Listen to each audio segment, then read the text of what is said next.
গান শুনিহে দেখিছোঁ, চকুৰে দেখা নাছিলোঁ। প্ৰথম যেতিয়া দেখোঁ ৰেডিঅ'ত গান শুনি দেখিছোঁ, তেওঁৰ মাতৰ প্ৰেমত পৰিছোঁ মই। গতিকে সেই মাতটো নাইকিয়াই গ'ল। গতিকে সেই ৰেডিঅ'ত চাকৰি কৰোঁতে গান শুনিলোঁ। ছোৱালীজনী দেখা নাই, কিন্তু দেখাটো ধুনীয়া হ'ল।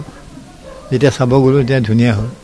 আৰু মোৰ কালচাৰেল লাইনটোৰ দেউতা আছিলে প্ৰথমে, আৰু এওঁৰ কাৰণে মই আজি যে জে পি দাস হৈ পেলাই এটা মানুহ বুলি, গানৰ মানুহ এটা বুলি সৰুকৈ হ'লেও খাৰা হ'ব পাৰিছোঁ, অল বিকজ অফ হীৰা দাস।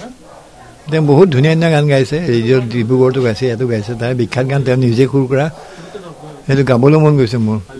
অকণমান এক লাইন চাম্বৰণী আকাশতে, বহুত পপুলাৰ গান আছিলে।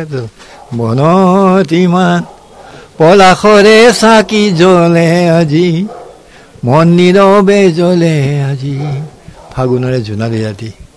তাৰপিছত হঠাৎ গুচি গ'ল, এলজাইমাৰ হ'ল, কিবা কিবি হ'ল, এনেকুৱা।